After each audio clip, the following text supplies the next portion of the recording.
IT job కోసం try చేస్తున్నారా? Coding ట్యూటర్లో training తో పాటు stipend and 100% job guarantee. Janga Krishnamurthy గారి రాజకీయ జీవితం ప్రారంభమైంది టీడీపీలో అయితే అసెంబ్లీకి అడుగు పెట్టడానికి కారణమైంది కాంగ్రెస్ పార్టీ. 2009లో రాజశేఖర రెడ్డి గారి మరణం తర్వాత ఆయన కుమారుడు వైఎస్ జగన్మోహన్ రెడ్డిని సీఎం చేయాలని మీరు డిమాండ్ చేస్తూ పిడుగురాల నుంచి హైదరాబాద్ దాకా పాదయాత్ర కూడా చేశారు. ఈరోజు ఆయన్ని విభేదించి ఎందుకు తెలుగుదేశం పార్టీలోకి వెళ్ళారు? జగన్మోహన్ రెడ్డి గారు ముఖ్యమంత్రి కాకముందు వేరు, ముఖ్యమంత్రి అయిన తర్వాత 2019 ఎన్నికలకు ముందు మీకు ఎమ్మెల్సీ ఇచ్చారు, అధికారంలోకి రాగానే విప్ ఇచ్చారు. మీరు కష్టాల్లో ఉన్నారు అంటే జగన్మోహన్ రెడ్డి గారు మీకు 5 కోట్ల రూపాయలు ఆర్థిక సాయం కూడా చేశారంట కదా. 5 ఏళ్ల పాటు అధికార పార్టీలో ఉంటూ ఎన్నికలకు ముందు మీరు ఎందుకు పార్టీ మారారు? 5 ఏళ్ల పాటు అధికారం అనుభవించాల, నరకయాత్ర పడ్డారు. ఆ నరకయాతన పడే బదులు హ్యాపీగా అప్పుడే టీడీపీలోకి పోయిండొచ్చు కదా.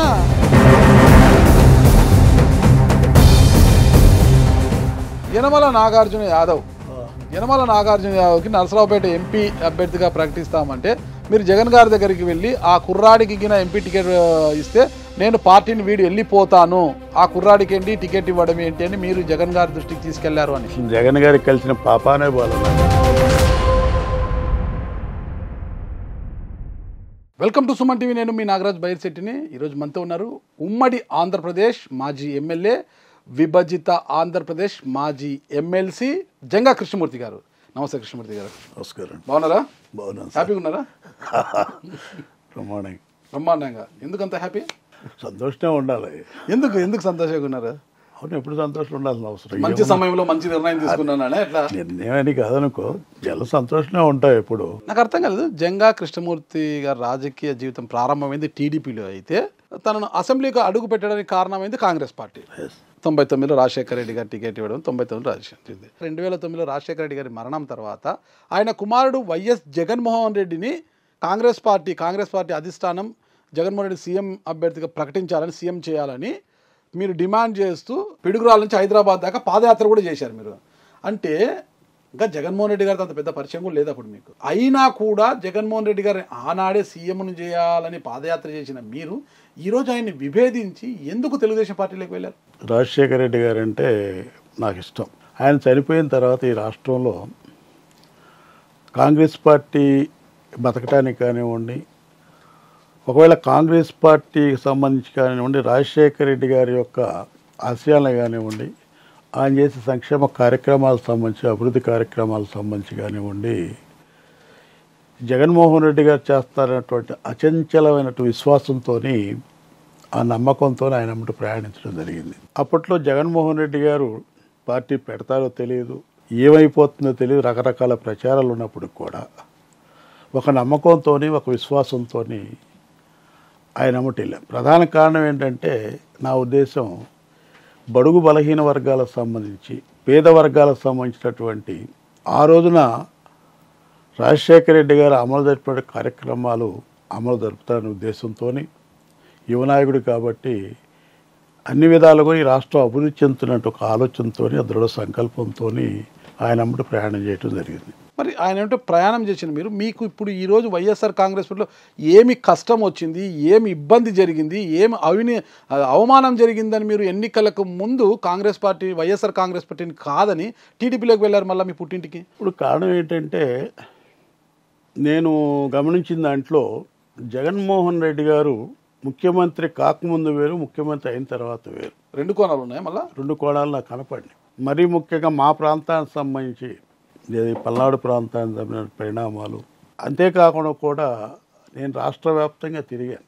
బీసీ అధ్యయన కమిటీగా బడుగు బలహీన వర్గాలకు సంబంధించి, ప్రధానంగా బీసీ వర్గాలకు సంబంధించినటువంటి వాళ్ళ యొక్క జీవన విధానాలు, ఆర్థిక పరిస్థితులు, జీవన ప్రమాణాలు, సంస్కృతి సంబంధించి కానీ, సాంప్రదాయాలకు సంబంధించి కానీ, విద్య, అన్ని విధాలు కూడా అధ్యయనం చేసి ఒక రిపోర్ట్ కూడా సమర్పించడం. దాని ద్వారా ఆ రోజున బీసీ డిక్లరేషను 2019 ఫిబ్రవరి 27వ తారీఖున బీసీ డిక్లరేషన్ కూడా ప్రకటించారు.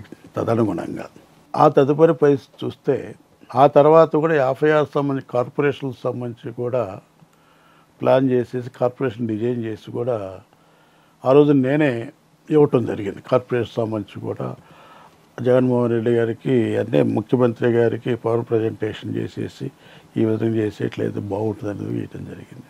కానీ కార్పొరేషన్ సంబంధించి డిజైన్ చేశారు, కార్పొరేట్ చేశాం. కానీ నా ఉద్దేశం కూడా ఒకటే, ఎందుకంటే అక్కడ ఆ రోజున ఆయన నమ్మడి ప్రయాణం చేయటం నేనేదో ఎమ్మెల్యే అయితేనో ఎమ్మెల్సీ అయితేనో కాదు, లేకపోతే ఏదో రాజకీయ లబ్ధి కోసం ఆయన నమ్మటి నేను ప్రయాణం చేయాల.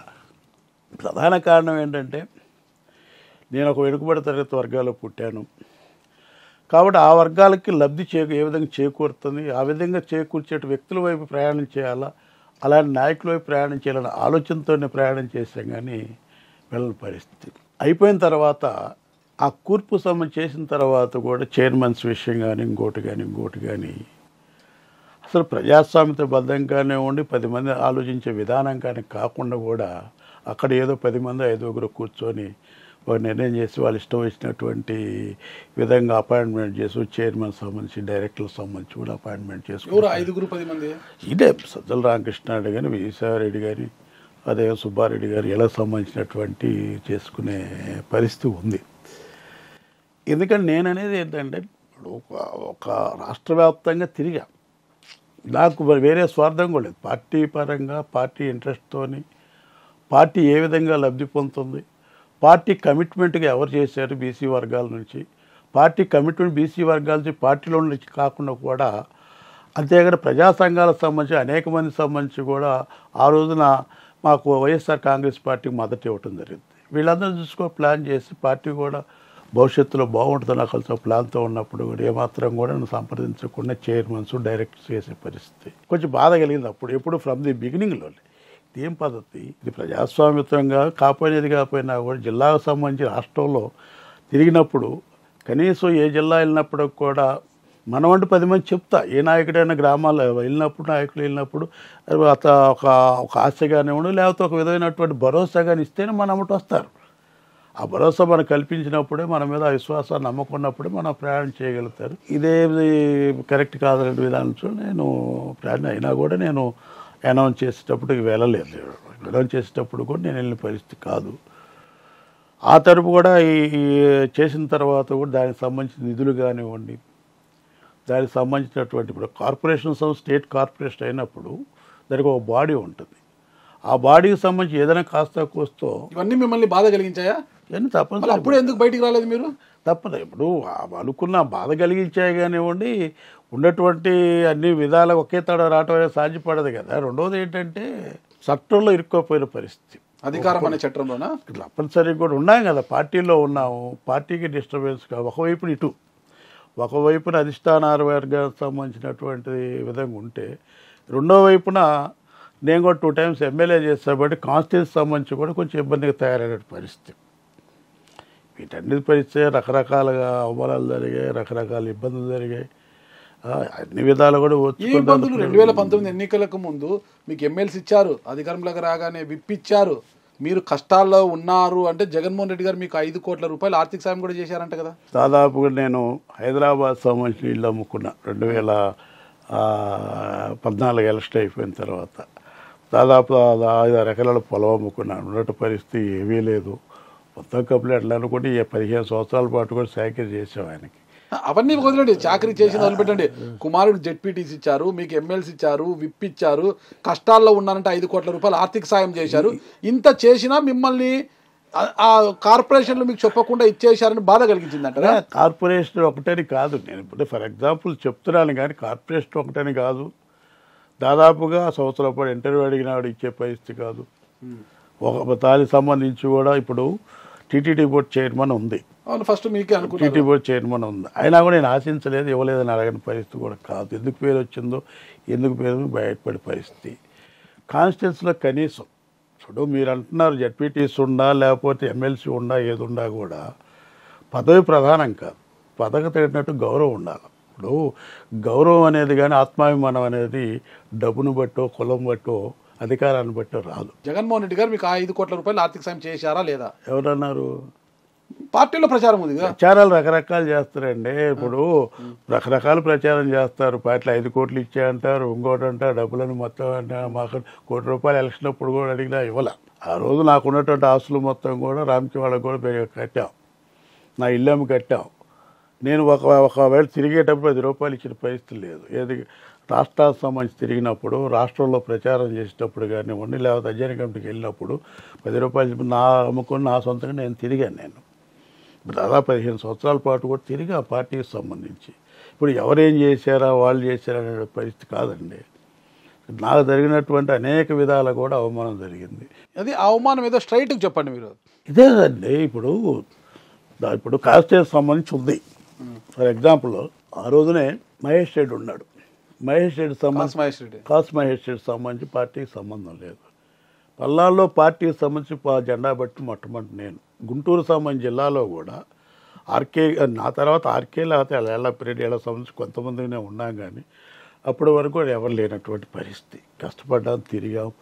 తర్వాత ఓదార్పు యాత్రకు సంబంధించి కానివ్వండి, ప్రజాప్రస్థానం సంబంధించినటువంటి యాత్రలో కానీ తిరిగిన పరిస్థితి. నేను ఆ రోజున దాదాపు 2014 డిఫీట్ అయినప్పుడు 7,000 ఓట్లతో నేను డిఫీటెడ్ అయ్యాను. 7,000 ఓట్లతో డిఫీట్ అయితే 4,700 ఓట్లకు సంబంధించి ఒక సామాజిక వర్గం మా పార్టీకి సంబంధించి క్రాస్ ఓటింగ్ చేశారు. క్రాస్ ఓటింగ్ చేయకుండా నేను గెలిచామండి. ఆ తర్వాత జగన్మోహన్ రెడ్డి గారు కాసు మహేష్ రెడ్డి గారిని పార్టీలో తీసుకొద్దామనే పరిస్థితి మాట్లాడాడు. ఓకే, మంచిది, తీసుకొచ్చుకుని మనకి ఇబ్బంది ఏమన్నా తీసుకురాని, పార్టీ కూడా పటిష్టంగా ఉంటుంది అన్నట్టు ఒక ఆలోచనతో చేయటం జరిగింది. బహిరంగ సభకు సంబంధించి కూడా నర్సరావుపేటలో పెద్ద బహిరంగ సభ ఏర్పాటు చేశాడు. అంటే డిఫీటెడ్ క్యాండిడేట్గా నేను అక్కడ ఉన్నాను. బహిరంగ సభ ఏర్పాటు చేసినప్పుడు బహిరంగ సభలో జగన్మోహన్ రెడ్డి గారు మాట్లాడింది ఏంటి, నర్సరావుపేటలో ఉన్నట్టు శ్రీనివాసరెడ్డి గారిని ఆయన అక్కడే క్యాండిడేట్ ఉంచి గురజాలు తీసుకొచ్చేసి మహేష్ రెడ్డిని పెడతామని చెప్పి మాట్లాడాడు బహిరంగ సభలో. ఇప్పుడు నా పరిస్థితి ఏంటి మీరు అనొచ్చు, ఎందుకంటే మీరు ఇప్పుడు దాకా ఎందుకు మెలకొని ఈ మనసులో పెట్టుకొని ఎందుకు మాట్లాడకుండా అనొచ్చు. ఎందుకంటే మా పరిస్థితి వేరు.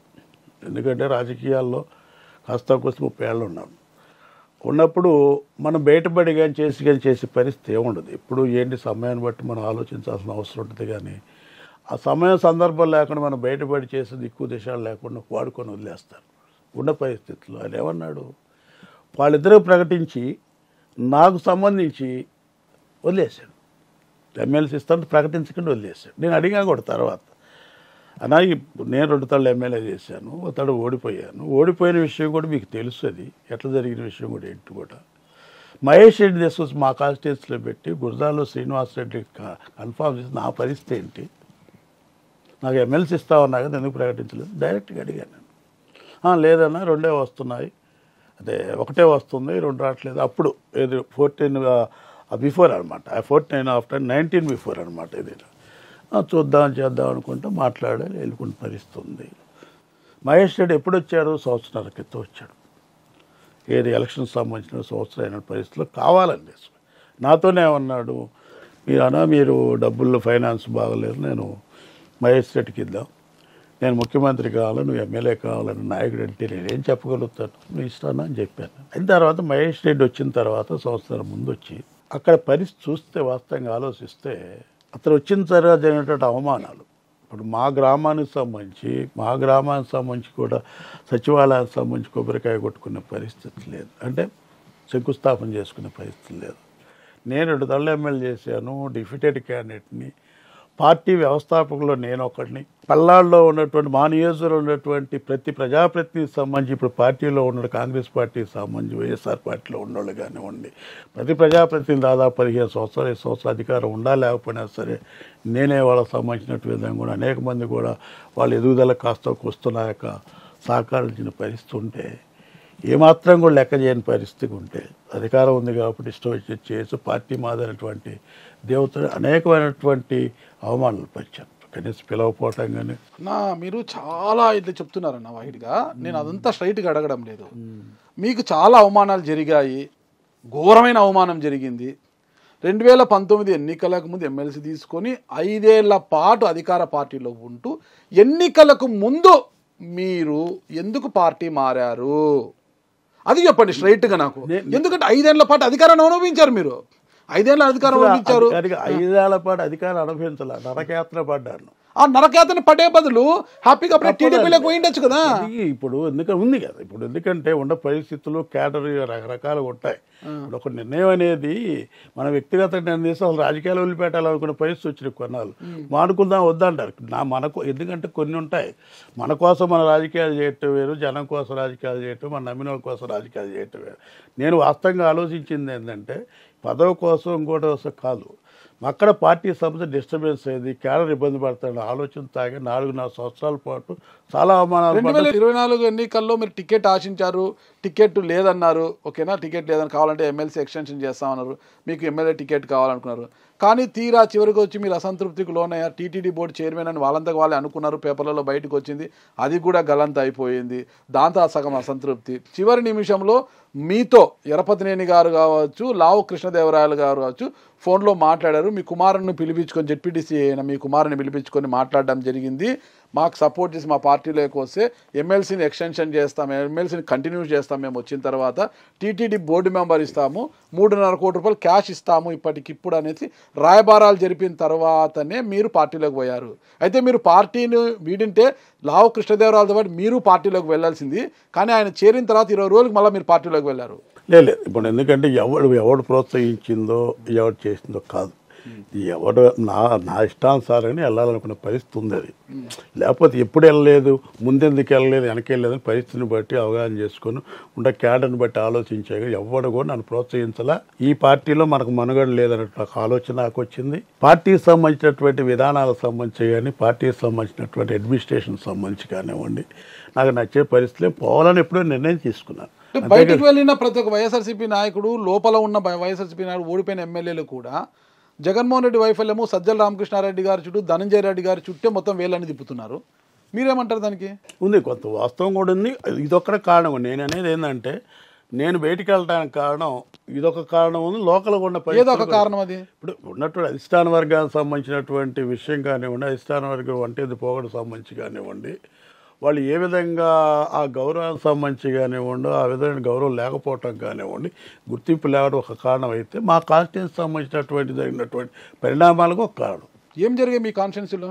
కాన్స్టిట్యూన్సీ నేను ఎమ్మెల్యేగా ఉన్నప్పటికీ ప్రోటోకాల్ లేదు, మా ఎవరికి కూడా ఫోన్ చేయాల్సిన అవసరం లేదు, ఎంఆర్ఓ సంబంధించిన మా కానివ్వండి ఏ ఆఫీసర్ కూడా ఫోన్ చేయాల్సిన అవసరం లేదు.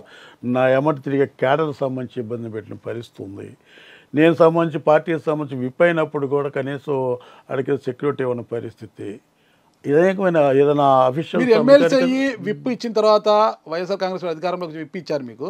అప్పుడు ర్యాలీ చేయాలని చూస్తే ఆ ర్యాలీని అడ్డుకుంది ఎవరు? ఎమ్మెల్యే అడ్డుకున్నాడు. ఆ ర్యాలీని అడ్డుకోవటం కూడా కాదు, ర్యాలీకి రావద్దని కూడా చెప్పిన పరిస్థితి ఎమ్మెల్యేగా ఉంది. మరి ఇవన్నీ అధిష్టాన వర్గం దృష్టికి తీసుకెళ్ళినప్పుడు దాని మీద ఆయన చర్యలు తీసుకోవాలి కదా, తెలుసు కదా. మీకు ఇంత అవగాహన ఉంది, పార్టీ మిమ్మల్ని అవమానం చేస్తుందని గ్రహించారు. మరి మీ సామాజిక వర్గానికి చెందిన ఒక యువ నాయకుడి విషయంలో మీరెందుకు అంత వ్యతిరేకంగా వ్యవహరించారంట? ఎవరు? యనమల నాగార్జున యాదవ్. యనమల నాగార్జున యాదవ్కి నరసరావుపేట ఎంపీ అభ్యర్థిగా ప్రకటిస్తామంటే మీరు జగన్ గారి దగ్గరికి వెళ్ళి ఆ కుర్రాడికి గిన ఎంపీ టికెట్ ఇస్తే నేను పార్టీని వీడి వెళ్ళిపోతాను, ఆ కుర్రాడికి ఏంటి టికెట్ ఇవ్వడం ఏంటి అని మీరు జగన్ గారి దృష్టికి తీసుకెళ్లారు అని. జగన్ గారికి కలిసిన పాపానే బాల, నాకు ఇంటర్వ్యూ ఇచ్చిన పాపానే లేదు. దాదాపు సంవత్సరం నుంచి కూడా నేను ఇంటర్వ్యూ అడిగాను, కనపడబుల్ ఇంటర్వ్యూ 10 నిమిషాలు మాట్లాడి ఇంటర్వ్యూ ఇచ్చినటువంటి పరిస్థితి లేదు. నాగార్జున యాదవ్ అభ్యర్థిత్వాన్ని మీరు వ్యతిరేకించారా లేదా? నేను వ్యతిరేకించలేదు. నేను ఉండాలని ఆలోచన, ఇప్పుడు ఉండాలన్న ఆలోచనతో ఉండి పార్టీలో ఉండాలని నేను అసలు వ్యతిరేకించిన సమస్య లేదు. అసలు మీరు చెప్తున్నారు వింటాం తప్ప జగన్మోహన్ రెడ్డి దగ్గర నేను పోవటం కానివ్వండి, నాగార్జున నేను ఎందుకు వ్యతిరేకిస్తాను? వ్యతిరేకించాలి అవసరం ఏముంది అతనికి? నేను అసలు ఎట్టి పరిస్థితులు వ్యతిరేకించాలి అవసరం కూడా నాకు లేదు. వైఎస్ఆర్ కాంగ్రెస్ ఎమ్మెల్సీగా ఉంటూనే యువతలకు వచ్చేసారు. పార్టీ ఫిరాయింపుల చట్టం కింద వాళ్ళు మిమ్మల్ని డిస్క్వాలిఫై చేశారు కదా, దాని మీద మీరు కోర్టుకు వెళ్ళారు. సరే, వాళ్ళ పదవి వాళ్ళకి ఇచ్చేచ్చు కదా, రాజీనామా చేసి రావచ్చు కదా, అలాగే వచ్చారు. వాళ్ళు డిస్క్వాలిఫై చేసి చైర్మన్ గారు నిర్ణయం తీసుకుంటే మీరు దాని మీద హైకోర్టుకి ఎందుకు వెళ్ళారు? డిస్క్వాలిఫై చేశారు, డిస్క్వాలిఫై చేసింది వాస్తవే. నేను అసలు వాస్తవంగా అయితే నేను ఒకటే అనుకున్నాను, నాకు ఇచ్చినటువంటి పదవి నాకు ఇచ్చింది కాదు. అది ఆ రోజున ఎప్పుడు ఇచ్చారు? 2019 బిఫోర్ సంబంధించినటువంటి బీసీకి సంబంధించినటువంటి బీసీ గర్జనలో నాకు ఇచ్చినటువంటి పదవి. అది బీసీలు తీసి ఇచ్చినటువంటి పదవి కానివ్వండి, నన్ను చూసి ఇచ్చిన పదవి కాదు. అది ఆ ప్రభావం కూడా ఉంది. అంటే ఎమ్మెల్సీగా ఒక బీసీ నాయకుడిగా మీకు ఇచ్చారండి, మీరు ఆ పార్టీ నుంచి ఇంకొక పార్టీకి వెళ్ళేటప్పుడు రాజీనామా చేసి వెళ్ళిపోవడం అనేది రివాజు. కొంతమంది ఎమ్మెల్సీలు అట్లా రాజీనామా చేసి మరీ పార్టీలోకి వచ్చారు. శ్రీరామచంద్రయ్య గారు కావచ్చు, మహమ్మద్ ఇక్బాల్ గారు కావచ్చు, వీళ్ళంతా రాజీనామాలు చేసే పార్టీ మారారు. మీరు ఎందుకు వెళ్ళాలనుకున్నప్పుడు రాజీనామా చేసి ఎందుకు పార్టీ ఫిరాయించలేదు? మీరు చేసే పరిస్థితి లేదు, అప్పుడు ఆ రోజున్న పరిస్థితి ఆలోచిస్తున్నాం. రెండోది ఏంటంటే ఆ ఆలోచన రాలేదు, అయినా ఏముంది ఇక్కడ 1 సంవత్సరం ఉంటుంది. రెండోది అనేక మంది ఫిరాయింపులు జరిగాయి కదా, వీళ్ళ మీద యాక్చువల్లీ జనరల్గా ఉంటుంది అనుకున్నాం, కానీ ఇంత కక్షపూర్తిగా నన్ను సస్పెండ్ చేస్తారని నేను అనుకోలేదు. సరే, వాళ్ళు కక్షపూరితంగా సస్పెండ్ చేశారు, మీరు ఎందుకు కోర్టుకు వెళ్ళారు? నేను నా మౌఖికంగా నా మాటలు వినలేదు కదా అసలు. ఓకే, ఇప్పుడు వాళ్ళు ఏదన్నా ఉంటే యాజ్ పర్ రూల్స్ ప్రకారం వచ్చేసి చైర్మన్ గారికి సంబంధించి పిలిపించేసి సిట్టింగ్ వేసి మారేవా లేదా ఏంటి ప్రాబ్లం విచారించాలిగా. ఏదో నోటీసులు ఇచ్చారు కానీ నా మాట మౌఖికంగా వచ్చేసి నాతో మాట్లాడి ఇద్దరిని విషయాలు, అందుకనే నేను వెళ్ళాను. నాతో మాట్లాడకుండా సస్పెండ్ చేశారు, నా మాటలు వినాలా, నేను చెప్పేది వినాలా, నేను ఎందుకు వెళ్ళానో లేదో మరి కరెక్టో కాదని విచారణ చేయాల్సిన అవసరం ఉంది. కాబట్టి నేను నా మాటలు వెళ్ళలేదు కానీ నేను కోర్టుకు వెళ్ళాను. ఓకే, మీరు పార్టీ నుంచి వెళ్ళిపోతున్నారని తెలిసిన సమయంలో జగన్మోహన్ రెడ్డి గారు మిమ్మల్ని పిలిపించి మాట్లాడారా లేదా? మాట్లాడలేదు. సజ్జల రామకృష్ణారెడ్డి గారు ఎవరు మాట్లాడలేదు, జల్లకు ఫోన్ చేశారంటే కానీ నాతో మనకు ఎవరు మాట్లాడిన పరిస్థితి లేదు. మీరు పూజకు పనికిరాని పువ్వు అనుకున్నారా? ఏమనుకున్నారు మాకే తెలుసు. కానీ కాసు మహేష్ గారి దృష్టి తీసుకొస్తే అతని వల్ల వచ్చే లాభం లేదు, అతని వల్ల 10 ఓట్లు కూడా రావు, వెళ్తే వెళ్ళలేని కాసు మహేష్ గారు అన్నారంట. అంటే అని వచ్చాము. మీకు కాసు మహేష్ గారికి ఎందుకు ఆ విభేదాలు, ఎందుకు అసలు? ఎందుకంటే అండి, ఇప్పుడు అధికారం కానివ్వండి, లేకపోతే డబ్బు కానివ్వండి, కులం కానివ్వండి, ఇవన్నీ కలిస్తే చాలా ప్రమాదకరమైన విషయం. అతను ఒక ఫ్యూడల్ మనస్తత్వం కలిగిన వ్యక్తి. ఎక్కడ అతనికి అనుకోకుండా ఒక అవకాశం వచ్చినప్పుడు దాన్ని సద్వినియోగపరచుకోలేకపోయాడు. వాస్తవంగా ఏంటంటే మనం ఇప్పుడు మాట్లాడుకుంటే రకరకాలు ఉంటుంది, కానీ అతనికి వచ్చిన అవకాశాన్ని చేతులారా చేదర్చుకున్నాడు. ఎలా? ఇది ఉన్నటువంటి అవకాశాన్ని సద్వినియోగపరచుకోకుండా అతనికి అవసరం లేదు. ఇప్పుడు ఏం అవసరం లేదు? ఇప్పుడు క్యాస్ట్ పరంగా సంబంధించినటువంటి బలమైన కులం ఉంది. అదేవిధంగా చూసుకున్నట్లయితే మామూలుగా అధికార పరంగానే ఉండు, లేదా రాజకీయ పరంగానే ఉండదు. కానీ డబ్బు ప్రధానంగా అతను డబ్బే ధ్యేయంగా వచ్చి ఉన్నటువంటి వాళ్ళని ఎవరైతే ప్రశ్నిస్తారో, ఎవరైతే అడుగుతారో వాళ్ళందరూ కూడా అణుచుకుంటూ డబ్బే ధ్యేయంగా తీసుకొని డబ్బే ప్రధాన దృష్టిలో పెట్టుకొని చేయటం వల్ల ఈరోజు ఇట్లా ఆ కాంగ్రెస్ సంస్థ అట్లా తయారు చేసాడు. సరే, ఆయన అలా తయారు చేశారు. అసలు మీకు ఆయనకు ఉన్న గ్యాప్ ఎందుకు? ఇదే గ్యాప్ అండి. నేను అడిగింది ఏం లేదు, అదే వాటాలు అడగలా, లేకపోతే ఆయన ఏం చేస్తుంది వాటాలకు సమస్య. గౌరవం. ఇప్పుడు నేను దాదాపుగా 85 నుంచి రాజకీయాల్లో ఉన్నాను. 2 సార్లు ఎమ్మెల్యే చేశాను, 2 సార్లు బోర్డు మెంబర్ చేశాను, సర్పంచ్ చేశాను, పార్టీ ఫౌండర్లో నేను ఒకడిని. గౌరవం కోసం నేను వాస్తవంగా చెప్పాలంటే ఆ గౌరవం కోసమే, కానీ నేను ప్రాకులాడింది ఆయన వాటాల కోసం కాదు, ఇంకోటి కాదు. ఈ విషయం అధిష్టానం దృష్టికి తీసుకెళ్లారు. ఏ రోజైనా కాసు మహేష్ నాకు గౌరవం ఇవ్వడం లేదు అని మీరు చెప్పిన తర్వాత కాసు మహేష్కి మీకు కూర్చోబెట్టేమని రాజీవ్ కుదిర్చే సమస్య 4.5 సంవత్సరాల పాటు కూడా ఎప్పుడు కూడా కూర్చోబెట్టి మాట్లాడిన పరిస్థితి. చివరికి ఒక తట కూర్చోబెట్టి, అంటే ఆయన కూడా కాదు, వేరే వాళ్ళు కూర్చోబెట్టిన 2 నిమిషాలు మాట్లాడి వెళ్ళారు. కానీ అసలు ఏంటి, ఎందుకు జరుగుతుంది ఏంటి అనే పరిస్థితికి మాట్లాడటం దాఖలే లేదు. అధిష్టాన వర్గానికి సంబంధించి ఎవరు పిలిపించి మాట్లాడే పరిస్థితి లేదు. అన్ని విషయాలు చెప్పావు అధిష్టాన వర్గానికి. ఏదంటే ఓవరాల్గా మీరు పార్టీ మారారు. ఈ వైఎస్ఆర్ కాంగ్రెస్ పార్టీ చూస్తే చెతకలు పడిపోయింది. 151 నుంచి 11 స్థానాలకు పరిమితం అయిపోయింది. కారణం ఏమంటారు? స్వయంకృతాపరాధం వెళ్ళాను.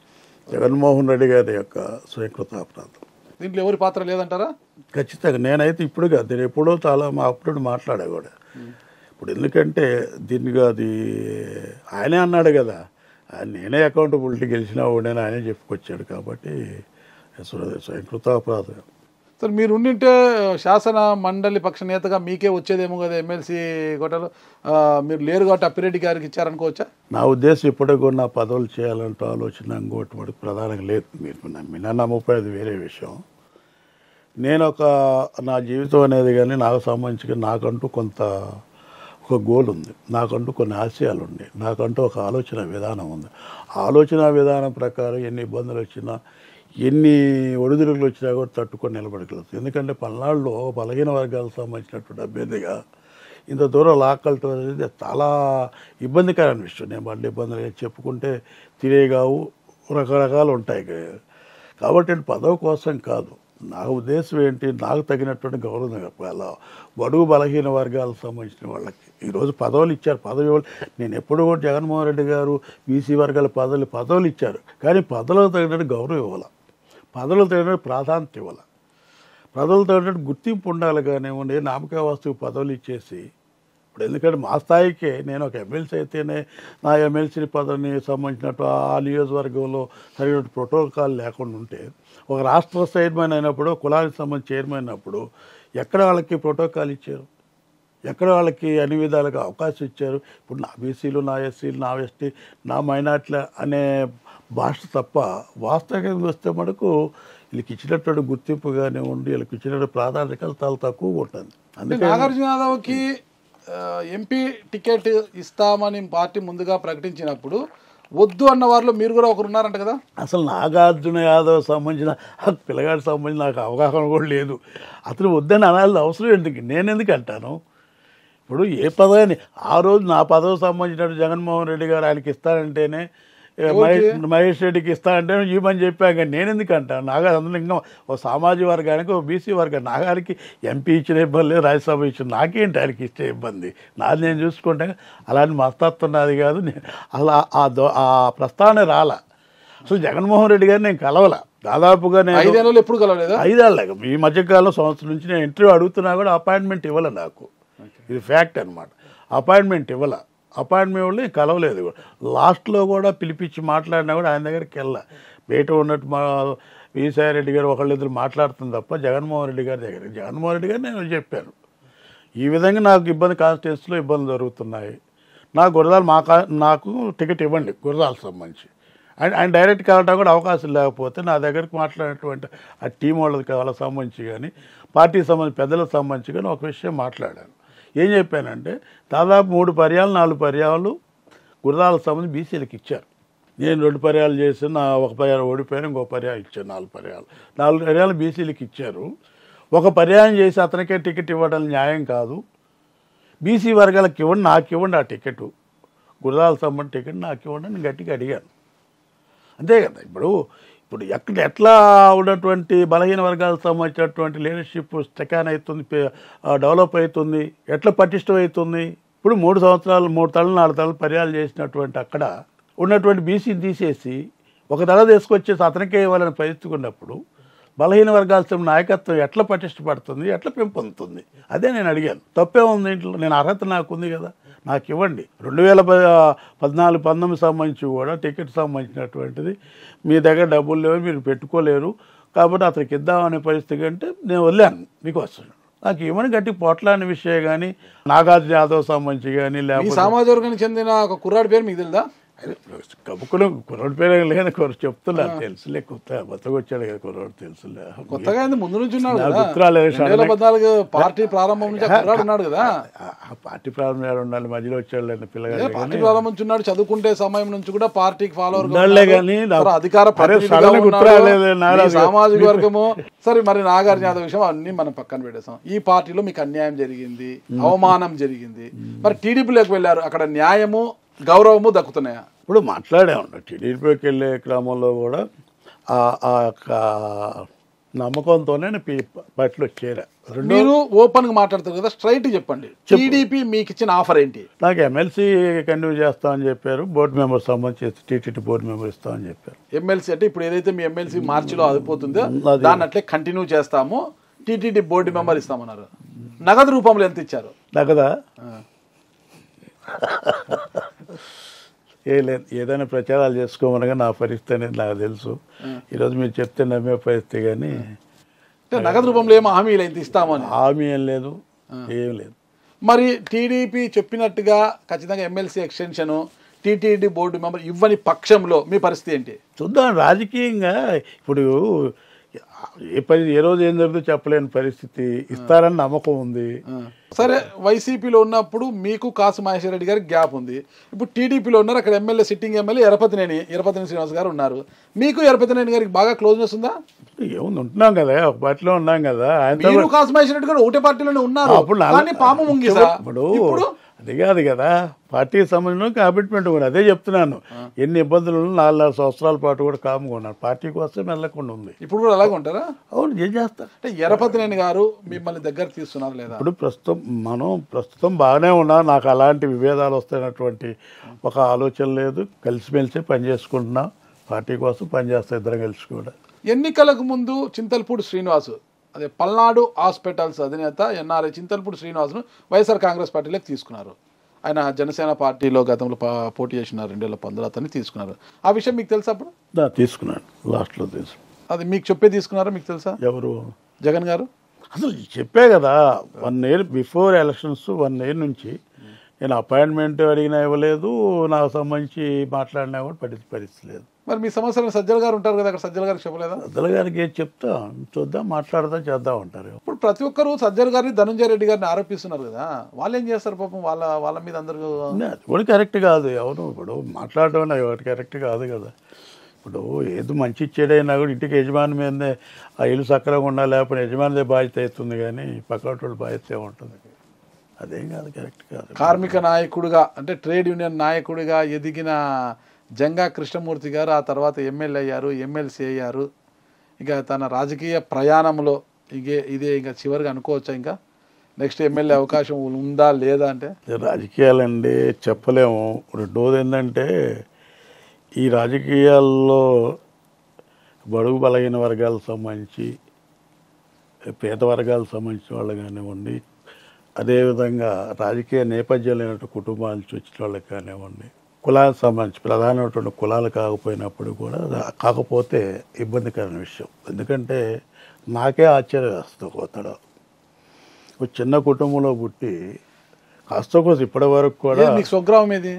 నా గామాలపాడు, గురజాల గామాలపాడు. నాకు నాయకురాలు నాకు ముందు కదా, ఐడియా ఉందా? పల్లాడు చెట్టు, ఆ విలేజ్, మా విలేజ్. మీ విలేజ్? Okay okay. నాయకురాలు నాగమ్మ. ఓకే. నాన్నగారి పేరు? వీరయ్య. అమ్మగారి పేరు? వీరమ్మ. ఏం చేసేవారు వాళ్ళు? వ్యవసాయం. వ్యవసాయ కూలీలు. వ్యవసాయమా వ్యవసాయ కూలీలా? వ్యవసాయం. ఎంతమంది సంతానము? మేము 7. మీరు ఎన్నోవారు? నేను పెద్దవాడిని. మీరు పెద్దోళ్ళు. మీ చదువు అంతా అక్కడే తాగిందా? ప్రాథమికంగా పాఠశాల 5వ తరగతి వరకు గామాలపాడు, తర్వాత 10th వరకు దాచేపల్లి దగ్గర 2 kilometers 3 kilometers. తర్వాత ఇంటర్ డిగ్రీ వచ్చేలాకనే మార్చాను. ఓకే. ఏం చేశారు డిగ్రీలో?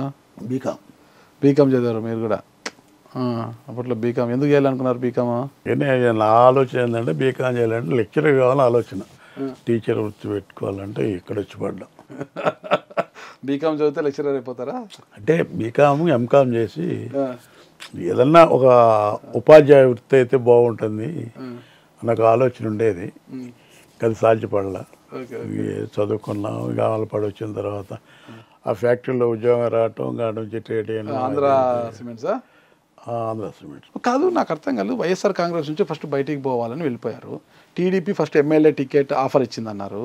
కానీ తీరా చూసి ఎమ్మెల్యే టికెట్ మీతో ఆర్థికంగా మీరు బాగోలేదనే పరిస్థితిలో టీడీపీ మళ్ళీ టికెట్ లేదు, ఇవ్వడం కష్టం అని తెలిసిన తర్వాత మళ్ళీ వైఎస్ఆర్ కాంగ్రెస్ పార్టీకి రావాలంటే వీళ్ళు డోర్లు మూసేశారు. తర్వాత ఇక ఇబ్బందికర పరిస్థితి ఏర్పడింది. ఇటు పోలేక అటు రాలేకపోతే లావు శ్రీకృష్ణదేవరాయలు గారు లాస్ట్లో ఇంకా సంప్రదింపులు చేసి మిమ్మల్ని టీడీపీలోకి తీసుకెళ్లారంటారు. అసలు వైఎస్ఆర్సీపీలోకి రావాలన్న ఆలోచన లేదు. నేను ఆల్రెడీ డిసైడ్ చేసుకున్నాను, వెళ్దామన్నట్టు టీడీపీలోకి వెళ్దామని నేను డిసైడ్ చేసుకున్నాను. లేదా రకరకాలు చెప్తారు, కానీ నాకు ఈ పార్టీలో గిట్టే పరిస్థితి లేదు. ఎమ్మెల్యే టికెట్ ఇవ్వరని తెలిసినా కూడా పోవాలనుకున్నారా? నేను వెళ్ళాలనే ఆలోచనతో ఉన్నాను. ఇక్కడే డిమాండ్ చేద్దాం, అయినా ఈ పార్టీలో మనం కొనసాగలేము అన్నట్టు ఒక ఆలోచన కూడా నాకు వచ్చింది. వైఎస్ఆర్సీపీకి భవిష్యత్తు ఉందా లేదా? నా ఉద్దేశం అయితే కొంత విధానాలు మార్చుకోవాలి, లేకపోతే భవిష్యత్తు. అసలు విధానాలు మారి మళ్ళీ రాజశేఖర రెడ్డి లాగా జగన్మోహన్ రెడ్డి గారు తయారయ్యి పార్టీ మంచి బాగా పుంజుకుంటే జంగా కృష్ణమూర్తి గారు మళ్ళా వైసీపీలోకి వెళ్తారా? అసలు సాధ్యపడదండి. ఎందుకంటే జగన్మోహన్ రెడ్డి గారు నాకైతే మారుతాడని నమ్మకం వరకు నాకు లేదు. మనుషులు మారుతారు కదా, నాకైతే విశ్వాసం లేదండి. ఎందుకు? నేను చూశాను కాబట్టి అనుకుంటున్నాను. నేను మారితే మంచిదే, మేము అందరూ కూడా సంతోషిస్తాం. ఎందుకంటే మార్పు మంచిదే.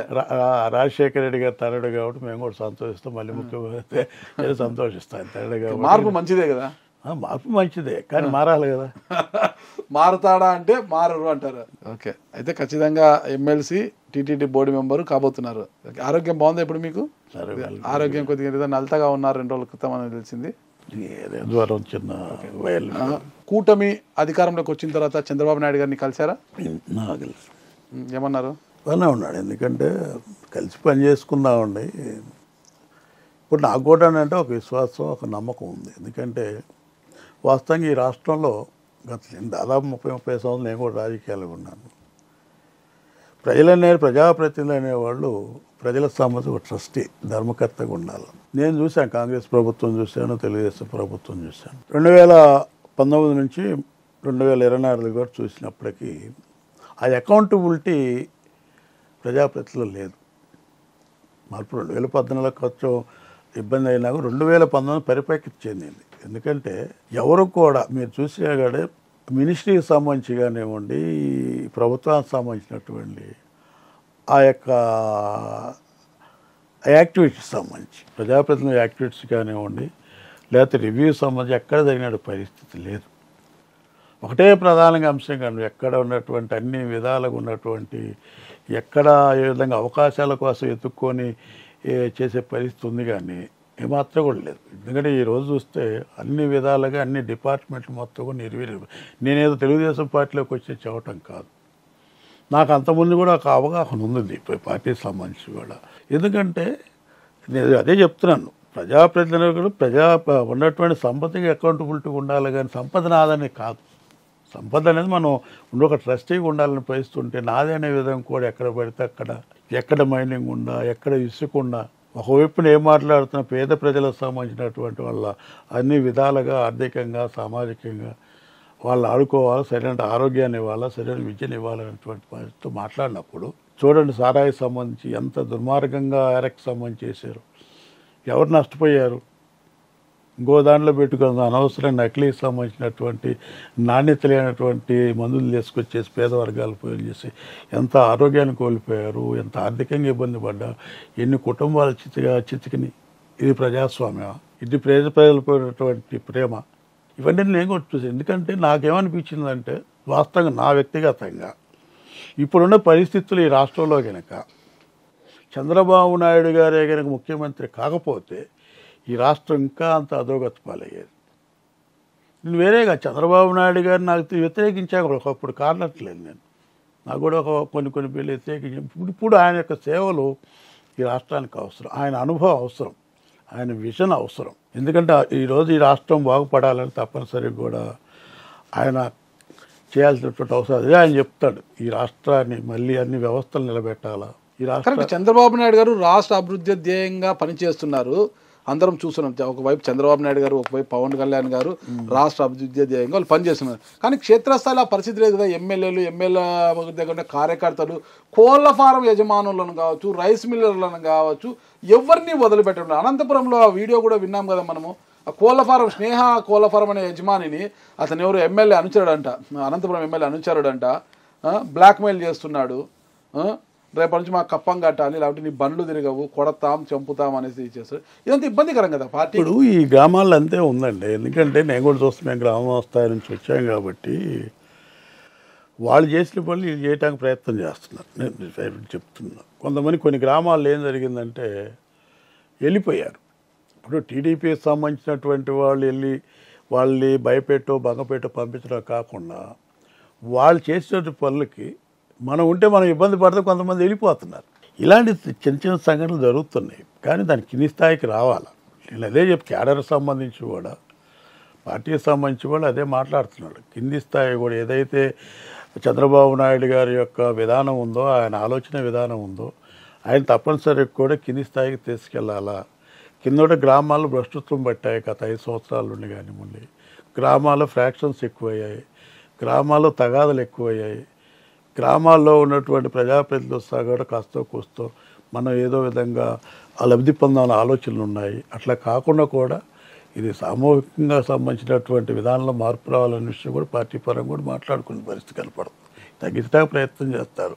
నేను అందుకే అంటున్నాను, ఎందుకంటే ఇప్పుడు నాయకుడికి సంబంధించి కింద వ్యవస్థ కిందికి వెళ్ళాలండి. ఎందుకంటే ఈరోజు గ్రామాలు మొత్తం భ్రష్టత్వం పట్టాయి. గ్రామాలు ఫ్రాక్షన్స్ సంబంధించినటువంటి ఆనవాళ్ళు వేసేసి అన్ని విధాలుగా ఇబ్బంది పెట్టి ఎక్కడ పడితే అక్కడ ఉన్నటువంటి అవకాశం వచ్చిన దోపిడీ విధానం జరిగిన పరిస్థితికి దాన్ని కూడా ఇలా ఆచరించాలని ప్రయత్నం చేసినప్పుడు అదేవిధంగా మనం ఇబ్బంది పడుతుంది. అదే చంద్రబాబు నాయుడు గారు చెప్తున్నాడు, వాళ్ళలాగా మనం ఉండకూడదు, వాళ్ళ కష్టాధింపు చర్యలు మనం సాధించకూడదు, సమన్వయం పాటించాలా. ఈ రాష్ట్రం చెడిపోయింది, వ్యవస్థలను చెడిపోయి ఈ వ్యవస్థల మొత్తం నిలబడాలంటే తప్పనిసరిగా కూడా మనందరం సమన్వయం పాటిస్తూ సరైన విధానంతో మనం ముందుకెళ్లాలని చంద్రబాబు గారు చెప్తున్నారు.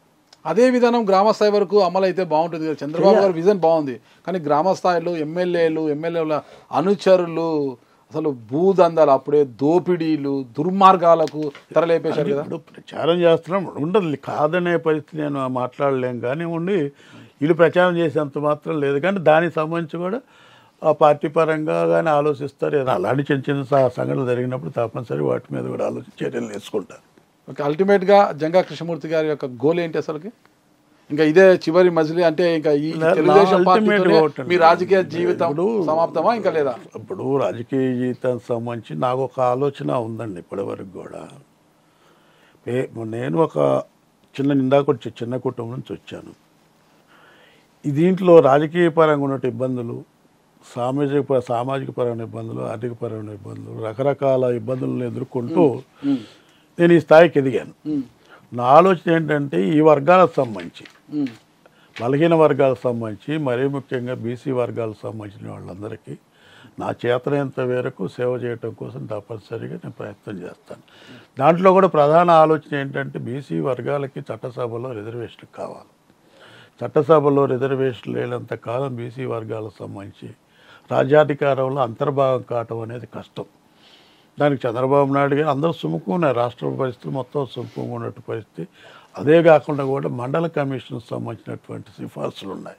మండల కమిషన్ సంబంధించిన సిఫార్సులు అమలు జరగాల. ఎందుకంటే ఈరోజు దాదాపు రిజర్వేషన్ అనేది అవసరం, అనివార్యం. కొంతమంది వ్యతిరేకించవచ్చు కానివ్వండి. రిజర్వేషన్ పుట్టింది దాదాపు మొట్టమొదటి స్వతంత్రం వచ్చిన తర్వాత రాజ్యాంగబద్ధంగా 10 సంవత్సరాల పాటే రిజర్వేషన్ సంబంధించి ఉండాలనేది మన రాజ్యాంగంలో రాసుకున్నాం. ఆ తర్వాత ఎక్స్టెండ్ చేసి కూడా అవకాశాలు ఇచ్చారు. అంటే 10 సంవత్సరాల లోపు, ఈ 10 సంవత్సరాల పాటు ఈ నిమ్మ వర్గాలకు సంబంధించి కానీ మిగతా పేద వర్గాలకు సంబంధించిన వాళ్ళకి రిజర్వేషన్ ఇస్తే ఆ 10 సంవత్సరాల్లో ఆర్థికంగా, సామాజికంగా, రాజకీయంగా ఎదగలుగుతారనే ఆలోచనతో మాత్రం రిజర్వేషన్ ఇంప్లిమెంట్ చేశారు. కానీ ఇప్పటికి 78 సంవత్సరాలు అవుతున్నప్పటికి కూడా జరిగినటువంటి మార్పు ఎంత ఉంది? ఈ రోజుకి అసమానత కనపడుతుంది. ఈ రోజుకి ఆర్థిక అసమానతలు ఉన్నాయి, సామాజిక రుగ్మతలు ఉన్నాయి, రాజకీయ పరంగా కూడా ఉన్నటువంటి పరిస్థితులు ఉన్నాయి. రిజర్వేషన్లు ఇంకా కొనసాగించాలా, బీసీ వర్గాలకు సంబంధించి కూడా రిజర్వేషన్ రావాలా, అన్ని విధాలుగా ఎదగటం కోసం నా చేతనైనంత మేరకు, నాకు అవకాశం ఉన్నంత మేరకు, నాకు అవగాహన ఉన్నంత మేరకు తప్పనిసరిగా కూడా ఆయా వర్గాల యొక్క ప్రయోజనాల కోసం పనిచేయాలని నా ఆలోచన. ఫైనల్గా నేను అడిగేది స్ట్రైట్గా ఆన్సర్ చేయాలి మీరు. జంగా కృష్ణమూర్తి గారు ఇక టీడీపీతోనే తన రాజకీయ జీవితానికి ఫుల్ స్టాప్ పెడతారా? ఇంకా పార్టీలు మారే అవకాశం ఏమైనా ఉందా? అసలు పార్టీలు మారి ఎవరు మాట్లాడండి, ఖచ్చితంగా కూడా నా రాజకీయ జీవితంతో టీడీపీతో ఫుల్ స్టాప్ పెడతాను. అంతే. మీ రాజకీయ వారసుడు మీ కుమారుడేనా నెక్స్ట్? అది వేరే ఒకటి. నేను మటుకు ప్రత్యక్ష రాజకీయాల్లో పాల్గొనడం అనేది పాల్గొనకపోవచ్చు. ఇంకా లేదు ప్రత్యక్ష రాజకీయాలు ఇస్తే ఎమ్మెల్సీ లేదా ఏదైనా నామినేటెడ్ పోస్టులు మాత్రం తీసుకుంటారు. ఓకే, థ్యాంక్ యూ కృష్ణమూర్తి గారు. చూద్దాం మరి మీరు ఏ ఆలోచనతో టీడీపీ ఏ అవకాశం ఇస్తానంటే మీరు టీడీపీలోకి వచ్చారు. అయితే వచ్చిన తర్వాత నిమ్న వర్గాలకు ఏదైతే మీరు చేయాలనుకున్నారో అదంతా చేయాలని, దానికన్నా ముందు టీడీపీ మీకు ఇచ్చిన మాట నెరవేర్చుకుంటుందని నేను కూడా ఆశిస్తున్నానండి. Thank you. నమస్తే కృష్ణమూర్తి గారు.